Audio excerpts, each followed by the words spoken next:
सो जनवरी 2025 के रिजल्ट्स कब आएंगे, क्या एक्सपेक्टेड पासिंग परसेंटेज होगा। और पता है, जब से इंस्टीट्यूट ने साल में 3 बार एग्जाम्स लेना स्टार्ट किया है ना, तब से ये प्रॉब्लम आती है बच्चों को कि रिजल्ट डेट से लेकर के अगले अटेम्प्ट तक प्रिपेयर करने में बड़ी दिक्कत आती है, क्योंकि टाइम कम हो गया ना बॉस। तो अभी क्या किया जाए।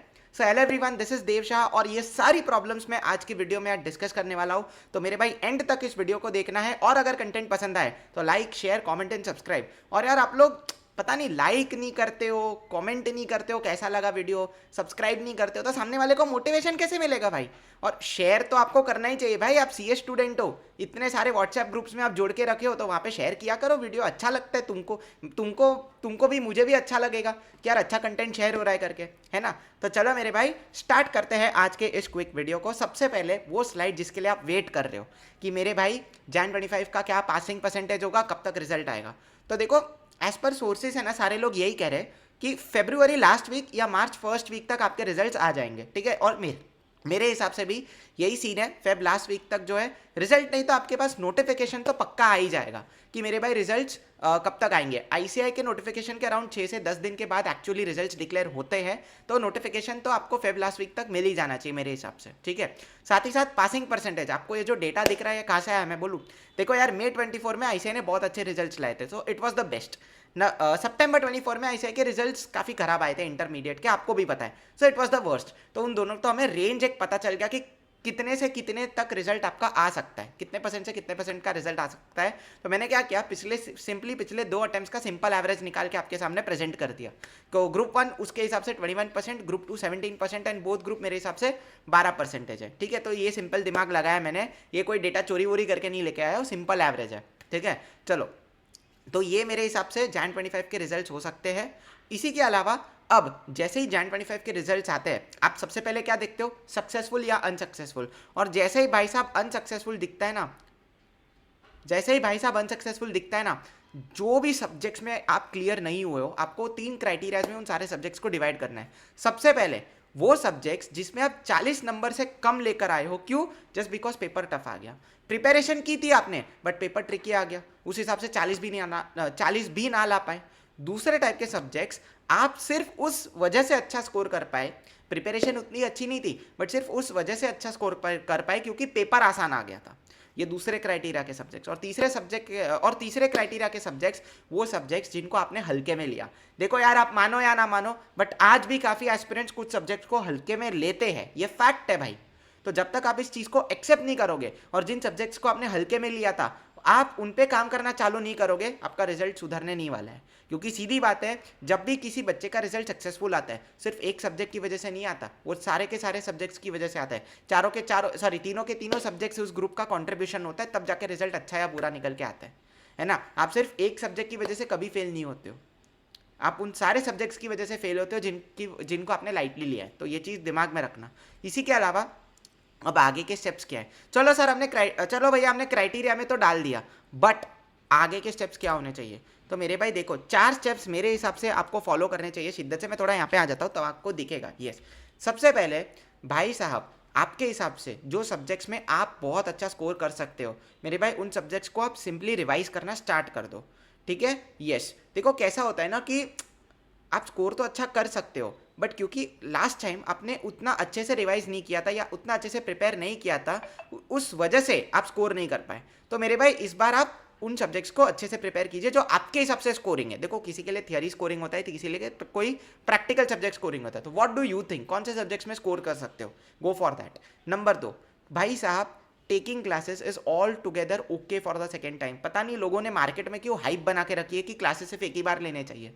नहीं भाई, ये चीज़ मैंने खुद ने एक्सपीरियंस की है। मैंने सीए इंटर एफएम के लिए जो क्लासेस लिए थे ना मेरे भाई, वो क्लासेस फर्स्ट टाइम जहाँ से मैंने लिए थे मुझे उतना अच्छा नहीं समझ में आया था, और उसी वजह से मुझे एफएम में सिर्फ 28 नंबर आए थे। मैंने शिद्दत से क्लासेस बदले, तो किसी और फैकल्टी से मैंने पढ़ा एंड 28 से मैं 63 पे पहुँच गया।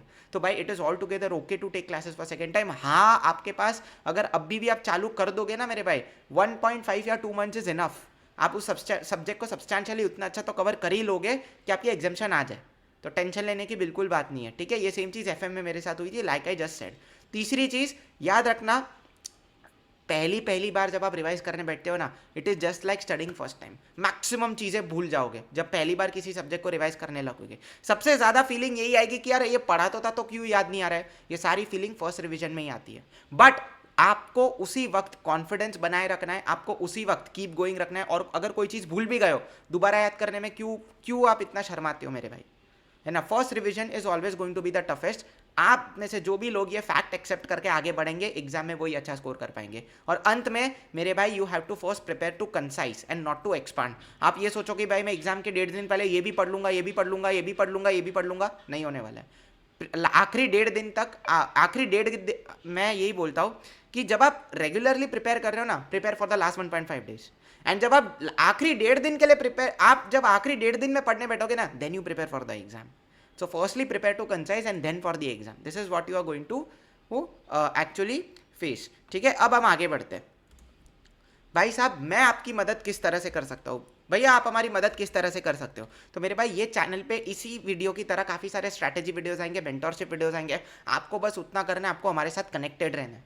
क्योंकि ये स्ट्रैटेजी, ये मेंटरशिप वीडियोस के थ्रू मैं अलग अलग सब्जेक्ट्स के लिए रेगुलरली आपको नई नई टिप्स देता रहूँगा, जिससे आप अपनी प्रिपरेशन में एक बहुत ही बढ़िया बूस्ट ऐड कर सकते हैं। एंड भाई, यूट्यूब वीडियोज़ है, ठीक है, यूट्यूब वीडियोस है, आपको कोई पैसा भरने के लिए नहीं बोल रहा हूँ मैं। नंबर 1। नंबर 2, भाई साहब, सीए इंटर एफएम सब्जेक्ट जो है ना, एक्चुअली मतलब मेरा अच्छा स्कोर तो आ ही गया था, बट अभी मैं वो सब्जेक्ट पढ़ाता भी उसे इंटर में। तो मेरे भाई, detailed videos for CA inter FM आप इस चैनल में जाके देख सकते हो। वन शॉट रिविजन वीडियोस मिल जाएंगे। इनफैक्ट Jan 25 के लिए तो मैंने 5 या 6 बड़े चैप्टर्स का सीए इंटर का 6 घंटे का एफएम का मैराथन भी डाला था, रिकॉर्डेड। तो मेरे भाई, इस चैनल पे आपको वो वीडियोस मिल जाएंगे। तीसरी चीज़, भाई साहब, हमारा एक टेलीग्राम ग्रुप भी है जहाँ पे हम रेगुलरली डाउट सॉल्विंग जो है वो करते हैं।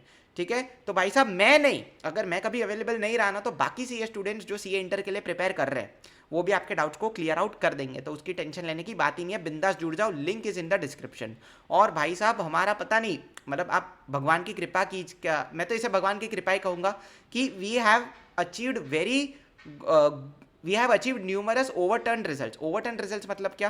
पहले अनसक्सेसफुल हुआ करता था एस्पिरेंट्स, बट फिर वो हमारे साथ जुड़े, मेरी मेंटरशिप को फॉलो किया, and now they have converted the results in successful, from unsuccessful to successful.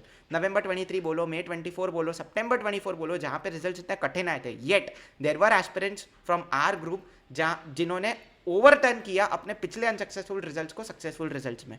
तो मेरे भाई, हमें भी ये ओवरटर्निंग वाला तो हमें भी ये सक्सेसफुल रिजल्ट चाहिए, या फिर अगर हम Jan 25 में क्लियर ना हो पाए, तो हमें भी अनसक्सेसफुल से सक्सेसफुल में रिजल्ट ओवरटर्न करना है भैया। तो हमें क्या करना पड़ेगा?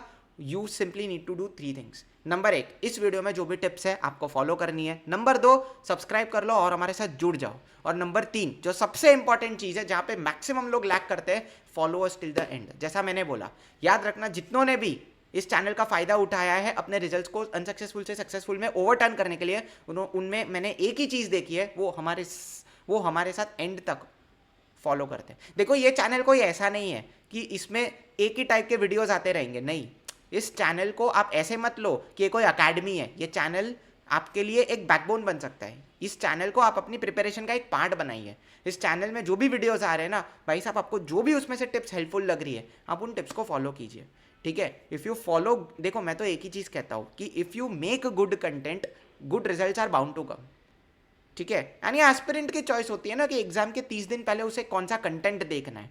क्या वो किसी की एवे, अपन कहते हैं ना, क्या वो किसी की एवे वीडियो देखेगा जिसमें बंदा बोलेगा 12-12 घंटे पढ़, 13-13 घंटे पढ़, या कोई एक स्ट्रक्चर्ड वीडियो देखेगा, या कोई फैकल्टी का रिविजन लेक्चर देखेगा?